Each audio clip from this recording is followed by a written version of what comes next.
গল্পের শুরু হয় একটি নির্জন মার্কেট থেকে, যেখানে আমরা একটি পরিবারকে দেখি যার একদম চুপচাপ আর নীরবতার সাথে দরকারি জিনিসপত্র জোগাড় করছিল। এই লোকগুলো একটাই ভয় পেয়েছিল যে একে অপরের সাথে কথাও বলতে পারছিল না, শুধু ইশারার মাধ্যমে একে অপরকে বোঝাচ্ছিল। নিশ্চয় কিছু তো ছিল যা তাদের একদম খামোশ থাকতে বাধ্য করছিল। এই পরিবারের প্রধান হলো লিউ এবং তার স্ত্রীর নাম এভেলিন।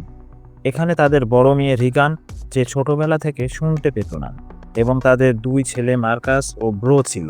ব্রো বয়সে ছোট ছিল, তাই সে বেশি কিছু বুঝতে পারত না। সে ওপরের আলমারিতে একটি খেলনা রকেট দেখতে পায়। সেই যে রকেট তুলতে যায়, অমনি রকেটটি তার হাত থেকে খসকে নিচে পড়েই যায়। এটা দেখে সবার নিঃশ্বাস গলায় আটকে যায়, কিন্তু ঠিক সময়ে রিগান দ্রুত সেই খেলনা রকেটটি ক্যাচ করে নেয় এবং সবার প্রাণ বাঁচিয়ে দেয়। লিউ সবাইকে ইশারায় বোঝায় যে সন্ধ্যা হতে চলেছে, আমাদের যত তাড়াতাড়ি সম্ভব বাড়ি ফিরতে হবে, না হলে আমরা বিপদে পড়তে পারি। তখনই তাদের 4 বছরের ছেলে সেই খেলনা রকেটটি আবার তুলে আনে।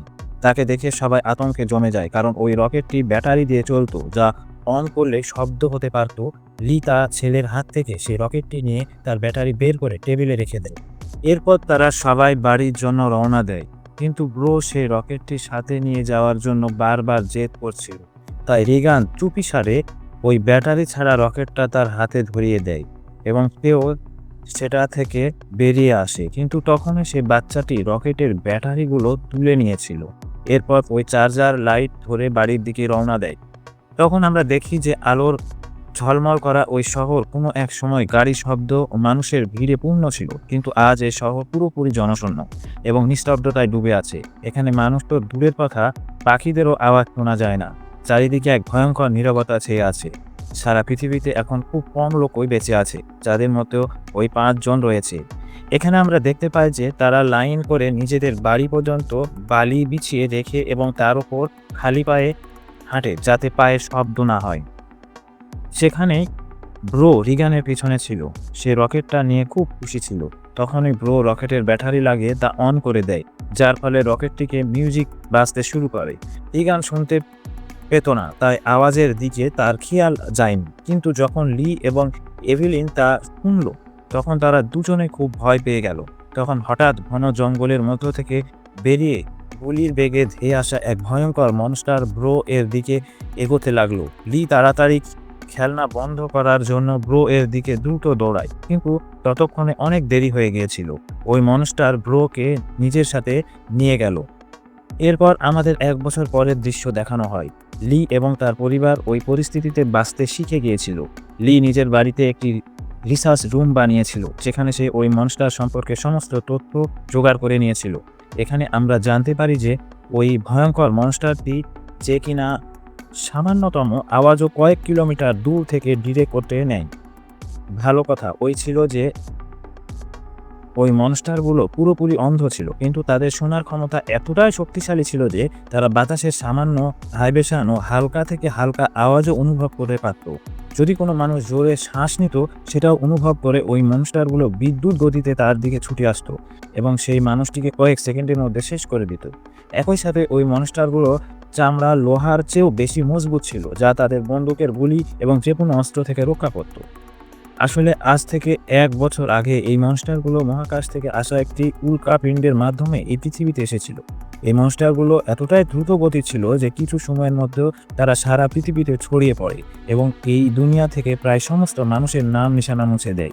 এই মনস্টারদের থেকে বাঁচার একটাই উপায় ছিল, আর তা হলো একদম শান্ত থাকা, যা লি এবং তার পরিবারের জেনে গিয়েছিল। তাই তারা নিজেদের পুরোপুরি সুরক্ষিত করে নিয়েছিল। লি তার বাড়ির চারপাশে সিসিটিভি ক্যামেরা লাগিয়েছিল, যাতে মনস্টারে আসার খবর তারা পেতে পারে। সাথে সাথে সে সিঁড়িতে এবং হাঁটার রাস্তায় বিশেষ ধরনের চিহ্ন লাগিয়েছিল, যাতে সে প্রাণীগুলো তাদের পায়ের শব্দ না পায়। আর তার বাড়িতে একটি আন্ডারগ্রাউন্ড বাংকার তৈরি করেছিল, যেখানে সে ওই মনস্টারের উপর রিসার্চ করে। সে সেটার লিস্ট করে নিয়েছিল যে এই এলাকায় মোট 3টি মনস্টার রয়েছে। এখন সে সেই মনস্টারদের দুর্বলতা জানার চেষ্টা করছিল। সাথে সাথে লি রেডিওর মাধ্যমে সারা বিশ্বে সাহায্যের সিগন্যাল পাঠাচ্ছিল, কিন্তু এখনো পর্যন্ত তার কারোর সাথে যোগাযোগ হয়নি। এখানে আমরা জানতে পারি যে এভেলিন গর্ভবতী এবং শীঘ্রই সে একটি সন্তানের জন্ম দিতে চলেছে। এখন যেহেতু এই বাচ্চা জন্মের পর কাঁদবে, তাই তারা তাদের ভাবী সন্তানের জন্য একটি সাউন্ড প্রুফ বক্স তৈরি করে নিয়েছিল, যাতে যখন ওই বাচ্চা কাঁদবে তার মুখে অক্সিজেন মাস্ক রেখে তাকে সেই বাক্সে লুকিয়ে রাখা যায়, যার ফলে মনস্টার বাচ্চার কান্নার আওয়াজ পাবে না। এই কঠিন পরিস্থিতিতে মনস্টারদের থেকে বাঁচার জন্য প্রস্তুত থাকা খুবই জরুরি ছিল। কিন্তু লি এর বড় মেয়ে রিগান শুনতে পেত না, বরং এই অক্ষমতা তার জন্য একটি বড় বিপদ হতে পারে। তাই লি তার এই অক্ষমতা দূর করার চেষ্টা করছিল। লি তার মেয়ে রিগানের জন্য একটি ককলিয়ার হিয়ারিং অ্যাম্প্লিফায়ার তৈরি করে এবং লি সেই অ্যাম্প্লিফায়ারটি রিগানকে দেয়। কিন্তু রিগান এই অ্যাম্প্লিফায়ারটি নিয়ে খুশি ছিল না, কারণ তার মনে হয়েছিল যে বারবারের মতো এই অ্যাম্প্লিফায়ারও কাজ করবে না, কারণ লি তার মেয়ে রিগানের জন্য আগেও অনেক অ্যাম্প্লিফায়ার তৈরি করেছিল। তাই রিগান প্রথমে এই অ্যাম্প্লিফায়ারটিকে ফেলে দেয়, কিন্তু যখন সে অ্যাম্প্লিফায়ারটি পরীক্ষা করে তখন এটি কাজ করছিল। বাইরের দুনিয়ার আওয়াজ শুনে সে খুশিতে কেঁদে ফেলে এবং সাথে সাথে রিগান তার ছোট ভাইয়ের কথাও মনে পড়ে। রিগান আজও নিজে তার ভাইয়ের মৃত্যুর জন্য দায়ী মনে করে। তার মনে হয় যে যদি সেদিন সে তার ভাইকে খেলনা রকেটটি না দিত, তাহলে আজ তার ভাই বেঁচে থাকতো। রিগান তার বাবার কাছে হাত লাগিয়ে নিজেকে প্রমাণ করতে চেয়েছিল। তাই রিগান তার বাবার আন্ডারগ্রাউন্ড বাংকারের দিকে যেতে লাগে, কিন্তু তখনই তার বাবা তাকে থামিয়ে দেয় এবং তাকে ভিতরে যেতে বারণ করে দেয়, কারণ 1 বছর আগে রিগানের তার ছোট ভাইয়ের খেলনা রকেট দেওয়ার ভুলের কারণে এখন সে রিগানের ওপর একদম ভরসা করে না। তার ভয় লাগে যে নিচে আন্ডারগ্রাউন্ড বাক্সের মাইক্রোফোন, রেডিও এবং আরো অনেক কিছু আছে। দিন লি তার ছেলে মার্কাসের সাথে মাছ ধরতে নদীতে যাচ্ছিল। রিগানও তাদের সাথে সাথে যেতে চাইছিল। রিগান লিকে অনুরোধ করে যে প্লিজ আমাকেও তোমাদের সাথে নিয়ে চলো, কিন্তু লি তাকে সাথে নিয়ে যেতে বারণ করে দেয়। সে রিগানকে বলে যে তোমার মা বাড়িতে একা আছে, তাই তুমি বাড়িতে তোমার মায়ের খেয়াল রাখো। যার পর লি মার্কাসের সাথে নদীর দিকে বেরিয়ে পড়ে। এই কথা রিগানের খুব খারাপ লাগে এবং সে রেগে যায়। তার মনে হয় যে তার বাবা তাকে ভালোবাসে না। তাই সে নিজের ব্যাগ প্যাক করে বাড়ি থেকে কোথাও বেরিয়ে পড়ে এবং সোজা সেই জায়গায় আসে যেখানে তার ভাইয়ের মনস্টার মেরে ফেলেছিল। সে তার ভাইয়ের কবরের কাছে শুয়ে কাঁদতে লাগে এবং কিছুক্ষণের মধ্যেই সেখানে রিগানের ঘুম এসে যায়। অন্যদিকে এভেলিন বাড়িতে একদম একা ছিল। কিছুক্ষণ পর সে বেসমেন্ট থেকে কাপড় ধুয়ে সেগুলোকে বস্তায় ভরে বাইরে নিয়ে যাচ্ছিল। তখনই সিঁড়িতে লাগানো একটি পেরেক সেই বস্তা আটকে সোজা হয়ে যায়। সেই ধারালো পেরেকটি ঠিক তাদের পা রাখার চিহ্নের উপর ছিল। ওদিকে লি এবং মার্কাস মাছ ধরতে ব্যস্ত ছিল। কিছুক্ষণ পর লি তার ছেলে মার্কাসকে একটি ঝর্ণার কাছে নিয়ে আসে এবং লি তার ছেলেকে বলে যে এখানে তুমি কথা বলতে পারো, কারণ জলের ঝর্ণার কারণে তোমার আওয়াজ তাতে হাইড হয়ে যাবে এবং তোমার আওয়াজ সেই মনস্টার পর্যন্ত পৌঁছাবে না। এখন তুমি মন খুলে কথা বলতে পারো। তারা দুজনে ঝর্ণার পাশে বসে কথা বলতে লাগে। মার্কাস জিজ্ঞেস করে, আপনার কি ব্রো এর মৃত্যুর জন্য রিগানকে দায়ী মনে করেন? যার জবাবে লি বলে যে ব্রো এর সাথে যা কিছু হয়েছে তাতে কারোই কোনো ভুল ছিল না। এই সময় এভেলিন তার মৃত ছেলের ছবি নিয়ে তার স্মৃতিতে চোখের জল ফেলছিল। তখনই হঠাৎ তার লেবার ফ্রেম শুরু হয়ে গেল, অর্থাৎ তার ডেলিভারির সময় এসে গিয়েছিল। সে ছবির ফ্রেম হাতে নিয়ে দ্রুত বেসমেন্টের দিকে যেতে লাগলো, কিন্তু তখনই সিঁড়ি থেকে নামার তাড়াহুড়ায় তার পা সেই ধারালো পেরেকের উপর গেঁথে যায়। এভেলিন যন্ত্রণায় ছটফট করতে থাকে, কিন্তু সে মুখ থেকে আওয়াজ বের করেনি। কিন্তু তার হাত থেকে তার ছেলের ছবি ফ্রেমটি ছুটে যায় এবং জোরে আওয়াজের সাথে নিচে পড়ে ভেঙে যায়। এভেলিন কোনো মতে নিজের পা টেনে সেই পেরেক থেকে বের করে। এই সময় তার এত কষ্ট হয় যে তার মুখ পুরোপুরি লাল হয়ে যায়, কিন্তু সে খোঁড়াতে নিচে এসে লাইটের সুইচ অন করে, যার ফলে বাইরে লাল আলো জ্বলে ওঠে। এখন সে আবার উপরের দিকে ফিরতে লাগে, কিন্তু তখনই সে কিছু দেখলো যা দেখে তার গলার নিঃশ্বাস আটকে গেল। আসলে সেই মনস্টারটি তার বাড়ি পর্যন্ত পৌঁছে গিয়েছিল। আসলে যখন এভিলেনের হাত থেকে সেই ছবির ফ্রেমটি পড়ে গিয়েছিল, তখন সে আওয়াজটি মনস্টার শুনে নিয়েছিল। ভয়ে কাঁপতে কাঁপতে এভিলিন দেওয়ালের পিছনে লুকিয়ে পড়ে। অন্যদিকে লি এবং মার্কাস মাছ ধরে বাড়ি ফিরছিল। তখনই দূর থেকে তারা দেখলো যে বাড়ির চারিদিকে লাল আলো জ্বলছে। লি বুঝতে পারে যে এভেলিন বিপদে আছে। সে সঙ্গে সঙ্গে বাড়ির দিকে দৌড়ায়। ওদিকে বেসমেন্টে লুকিয়ে থাকা এভেলিন ভয়ে কাঁপছিল এবং সেই মনস্টারটি তাকে বাড়ির প্রত্যেক কোণায় খুঁজছিল। তখন এভেলিন বেসমেন্টে একটি টাইমার খুঁজে পায়। এখানে এভেলিন বুদ্ধিমত্তার সাথে কাজ করে। সেই টাইমারটি কয়েক সেকেন্ডের সময় সেট করে, তাকে একটি কোণা রেখে দেয় এবং দ্রুত অন্য একটি কোণায় এসে লুকিয়ে পড়ে। এর মধ্যে সেই মনস্টার সেখানে নড়াচড়া অনুভব করে নেয় এবং সে ধীরে ধীরে সে নড়াচড়ার জায়গার দিকে এগোতে থাকে। সে এভেলিনের কাছে ছিল। একদিকে এভেলিনের লেবার পেন হচ্ছিল এবং অন্যদিকে সেই মনস্টার ভয় ছিল, কিন্তু এভেলিন নিজেকে পুরোপুরি নিয়ন্ত্রণ করে একদম চুপচাপ বসে থাকে। তখন দ্রুত আন্ডারগ্রাউন্ড বেসমেন্ট থেকে বেরিয়ে আসে, কিন্তু সে যেই মেন ডোর দিয়ে বাইরে বেরোতে চাচ্ছিল তখন সে দেখলো সে আরও একটি মনস্টার বাড়ির বাইরে সেখানে ওখানে ঘুরছে। তাই এভেলিন সেখানে দেওয়ালের সাথে লুকিয়ে পড়ে।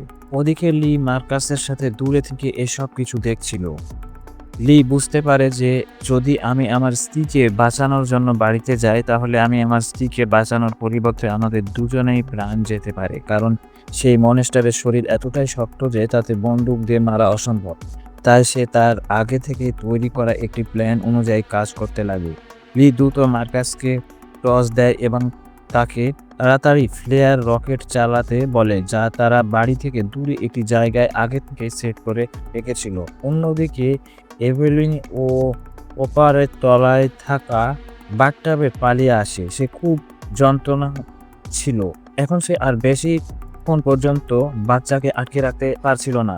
সে জন্ম দিতেই যাচ্ছিল যে তার আওয়াজ অনুভব করে সে মনস্টার বাথরুমের কাছে এসে গিয়েছিল। এভেলিন বুঝতে পেরেছিল যে এখন বেঁচে থাকা অসম্ভব। তখনই ওদিকে মার্কাস রকেটগুলো চালিয়ে দেয়, যার ফলে আকাশের জোরে আওয়াজের সাথে সাথে প্লেয়ার শুরু হয়ে যায়। যা শুনে সেই মনস্টার এভেলিনকে ওখানে ছেড়ে দ্রুত সেই আওয়াজের দিকে দৌড়ায় এবং সেই মুহূর্তে যন্ত্রণা চেপে রাখা এভেলিন জোরে চিৎকার করে ওঠে, যার আওয়াজে রকেটের শব্দ চাপা পড়ে যায়। এই রকেট শব্দ এবং আলো দূর থেকে রিগানও দেখতে পায় এবং সে বাড়ির দিকে রওনা দেয়। কিছুক্ষণ পর লি বন্দুক নিয়ে বাড়ির ভেতরে আসে। সে দেখে যে সিঁড়িতে পায়ে রক্তের দাগ লেগে আছে। সে দাগের পিছু করতে করতে বাথরুম পর্যন্ত পৌঁছে যায়। সেখানে পৌঁছে সে দেখে যে বাথরুমে রক্তের লাল। সে বুঝতে পারে যে এভেলিন সেই মনস্টারের শিকার হয়ে গিয়েছিল। সে চোখের জল ফেলতে ফেলতে সেখানেই বসে পড়ে, কিন্তু তখনই শাওয়ার রুমের কাঁচের ওপর কেউ হাত রাখে। সে আর কেউ নয় বরং এভেলিন ছিল। এভেলিন ওই কঠিন পরিস্থিতিতেও নিজেকে সামলে একটি ছেলের জন্ম দিয়েছিল। এভেলিনকে জ্যান্ত দেখে লি এর চোখে জল চলে আসে। এখন বাচ্চার কান্নার আওয়াজ আসার আগেই লি সঙ্গে সঙ্গে এভেলিন এবং বাচ্চাকে তুলে আন্ডারগ্রাউন্ড রুমে নিয়ে আসে, যার বেসমেন্টে তারা বাচ্চার জন্য সাউন্ড প্রুফ বক্স তৈরি করেছিল। কিন্তু বেসমেন্টে ঢোকার আগে বাচ্চা কাঁদতে শুরু করে দেয়, যা শুনে সেই মনস্টারটি দ্রুত তাদের দিকে আসতে লাগে। লি তাড়াতাড়ি আন্ডারগ্রাউন্ড রুমে ঢোকে এবং দরজাটি একটি মোটা ম্যাট্রেস দিয়ে ঢেকে দেয়। লি সঙ্গে সঙ্গে বাচ্চার মুখে অক্সিজেন মাস্ক লাগায় এবং তাকে বাক্সে বন্ধ করে দেয়, যার ফলে তার কান্নার আওয়াজ বন্ধ হয়ে যায়। তখনই গিয়ে তারা দুজনে স্বস্তির নিঃশ্বাস ফেলে। এখানে লি তার স্ত্রী এভেলিনকে জানায় যে আমি এই প্রাণীগুলো দুর্বলতা জেনে গিয়েছি। এই সময় অন্যদিকে রিগান বাড়ি ফিরছিল। তখন সে ক্ষেতের মাঝে একটি আলো জ্বলতে দেখতে পায়। রিগান দ্রুত সেই আলোর কাছে আসতে লাগে, কিন্তু সে এই ব্যাপারে জানা ছিল না যে এটি মনস্টার তার পায়ের শব্দে তার পেছনে পেছনে আসছিল। সেই মনস্টার রিগানকে মারার জন্য তার খুব কাছে আসে। তখন হঠাৎ রিগানের প্রাণের মেশিন থেকে একটি ধারালো ও তীব্র ফ্রিকোয়েন্সি বেরোতে লাগে। এ ধারালো আওয়াজে সেই মনস্টারটি ছটফট করতে শুরু করে। এই আওয়াজ সেই মনস্টারের কানের ভেতরে সূচের মতো বিচ্ছিল। এই আওয়াজটি মনস্টারটি বেশিক্ষণ সহ্য করতে পারে না, বরং দ্রুত সেখান থেকে পালিয়ে যায়। সেখানে এই আওয়াজ রিগানের কানেও বিঁধছিল, কিন্তু সেই মনস্টারটি সেখান থেকে পালানো রিগানের কানের কষ্ট বন্ধ হয়ে যায়। কিন্তু রিগান বুঝতে পারে না যে তার কানের মেশিন এমন কেন করল। সে এর ওপর বেশি মনোযোগ না দিয়ে আলোর কাছে পৌঁছে যায়। তখন সে দেখতে পায় যে সেখানে আলোর একটি টর্চ জ্বলছিল। রিগান সেই টর্চটি তুলতে যায়। তখন হঠাৎ কেউ তার হাত ধরে ফেলে। সে আর কেউ নয় বরং মার্কাস ছিল, যে ভয়ে কাঁপতে কাঁপতে এখানে লুকিয়েছিল। নিজের বোনকে দেখতে মার্কাস ভয়ে দূর হয়ে যায়। সে রিগানকে বলে যে আমি ঝোপের আড়াল থেকে তোমাকে দেখছিলাম। তোমার পিছনে সেই মনস্টারটিও ছিল, কিন্তু জানি না কেন সেই মনস্টার তোমার কাছ থেকে আসতে হঠাৎ পালিয়ে গেল। এই কথা শুনে রিগান খুব ভয় পেয়ে যায়, কারণ সে এটাও জানতো না যে তার পিছনে মনস্টার আসছিল। অন্যদিকে এভেলিন তার বাচ্চাদের জন্য চিন্তা করছিল। সে লিকে বলে, আমার ভয় লাগছে যে কোথাও সেই মনস্টারটি আমার বাচ্চাদের খেয়ে নেয়নি, তো তুমি তাড়াতাড়ি আমার বাচ্চাদের খুঁজে আনো। তাই লি আন্ডারগ্রাউন্ড রুম নিয়ে তার স্ত্রী এবং বাচ্চাকে ঘুম পাড়িয়ে সেখান থেকে বাইরে বের হয়। কিন্তু সে পুরো বাড়ি তছনছ করে দিয়েছিল, যার ফলে সেখানে থাকা একটি জলের পাইপও ভেঙে গিয়েছিল এবং জল সোজা নিচে আন্ডারগ্রাউন্ড রুমে যাচ্ছিল। কিন্তু লি এর দিকে খেয়াল যায়নি এবং সে বাচ্চাদের খুঁজতে ক্ষেতের দিকে বেরিয়ে পড়ে। এ সময় ওদিকে মার্কাস ও রিগান সুস্থ খামার ট্যাঙ্কের উপরে লুকিয়েছিল এবং আগুন জ্বালিয়ে নেয়, যাতে ওই আগুন দেখে তাদের বাবা এখানে লিও তার বাচ্চাদের এখানে ওখানে খুঁজতে লাগে। কিছুক্ষণ পর জলের শব্দে এভেলিনের ঘুম ভেঙে যায়। সে দেখে পুরো বেসমেন্ট জলে ভরে গিয়েছে। জলের ওপর থেকে ঝর্ণার মতো বয়ে নিচে আসছিল। এর মধ্যে এভেলিন নজর তার বাচ্চার বাক্সের উপর পড়ে। সেই বাক্সটি খোলা ছিল, কিন্তু সেখান থেকে বাচ্চার সামান্যতম আওয়াজও আসছিল না। এভেলিন সেই বাক্সের কাছে যেতে লাগে। তখনই সেই বাক্সের কাছে সামনে থেকে একটি মনস্টার দেখতে পায়। তাকে দেখে এভেলিন খুব ভয় পেয়ে যায়। এভেলিনের মনে হয় যে সম্ভবত মনস্টারটি তার বাচ্চাকে খেয়ে নিয়েছে, কারণ এভেলিন সেই বাক্সটি দেখতে পাচ্ছিল না। কিন্তু বাক্স তার থেকে কিছু দূরে ছিল, তাই সে বাক্সের ভেতরে দেখতে পাচ্ছিল না যে বাচ্চা ওখানে বেঁচে আছে নাকি মনস্টারটি তাকে খেয়ে নিয়েছে। তাই সে ধীরে ধীরে বাক্সের দিকে এগোতে থাকে। তখনই সেই মনস্টারটি জলে নেমে আসে। কিন্তু এভেলিন যখন বাক্সের কাছে পৌঁছায়, তখন সে দেখে যে তার বাচ্চা সুরক্ষিত আছে। সৌভাগ্যবশত বাচ্চাটি আওয়াজ করেনি, যার ফলে তার প্রাণ বেঁচে গিয়েছিল। সে তার বাচ্চাকে নিয়ে একটি কোনায় এসে চুপচাপ দাঁড়িয়ে থাকে। কিন্তু সেই মনস্টারটি মৃত্যু হয়ে এভেলিনের কাছেই ঘুরছিল। যদি বাচ্চার মুখ থেকে সামান্যতম কান্নার আওয়াজে বেরোতো, তাহলে তাদের মৃত্যু নিশ্চিত ছিল। অন্যদিকে রিগান এবং মার্কাস তাদের বাবার অপেক্ষা করতে করতে ক্লান্ত হয়ে গিয়েছিল। রিগান মনে হয় যে তাদের বাবা তাদের বাঁচাতে আসবে না। এখন সে একাই বাড়ি যেতে চাইছিল, কিন্তু মার্কাস তার বাবার ওপর পুরো বিশ্বাস ছিল। নিজের বোনকে যেতে দেখে মার্কাস তাকে থামানোর চেষ্টা করে, কিন্তু সে তার বোনকে থামানোর জন্য এগোয়। তখন শস্যের ট্যাঙ্কের দরজা খুলে সে তার ভিতরে পড়ে যায়। পড়ার সময় মার্কাসের মুখ থেকে জোরে আওয়াজ বেরিয়ে যায়, যা শুনে সে মনস্টারটি যে এভেলিনকে বাড়িতে খুঁজছিল সে সঙ্গে সঙ্গে সে আওয়াজের পিছনে দৌড়ে যায়। ফলে এভেলিন তো বেঁচে যায়, কিন্তু এখন মার্কাসের প্রাণ বিপদে পড়ে যায়। শস্যে ভরা সে ট্যাঙ্কটি চোরাবালি মতো ছিল, যার ভেতরে আটকে থাকা মার্কাস বাইরে আসার জন্য যতই জোর লাগাচ্ছিল, তত সে তার ভেতরে ডুবে যাচ্ছিল। এখানে রিগান ট্যাঙ্কের দরজা ভেঙে তাকে নিচে শস্যের মধ্যে ফেলে দেয় এবং নিজেও নিচের ট্যাঙ্কে ঝাঁপিয়ে পড়ে। মার্কাস সেই শস্যে ডুবতেই যাচ্ছিল। রিগান তাকে ধরে বাইরে বের করে নেয় এবং তার দুজনে দরজার উপরে বসে পড়ে, যার ফলে তাদের প্রাণ বেঁচে যায়। কিন্তু এই দুজনের নড়াচড়া মনস্টারটি শুনে নিয়েছিল, তাই সে মনস্টারটি ক্ষেতের রাস্তা দিয়ে দ্রুত ট্যাঙ্কের দিকে এগোয়। লি মনস্টারকে দ্রুত ট্যাঙ্কের দিকে যেতে দেখে বুঝতে পারে যে তারা দুই সন্তান শস্যের ট্যাঙ্কের কাছে আছে। রিগান মার্কাসের প্রাণ তো বাঁচিয়েছিল, কিন্তু তার কোনো লাভ হওয়ার ছিল না, কারণ এত শোরগোলের পর মৃত্যুর ছায়া দ্রুত তাদের দিকে এগোচ্ছিল। পরের মুহূর্তে সেই মনস্টারটি ট্যাঙ্কের ভেতরে ঝাঁপিয়ে পড়ে।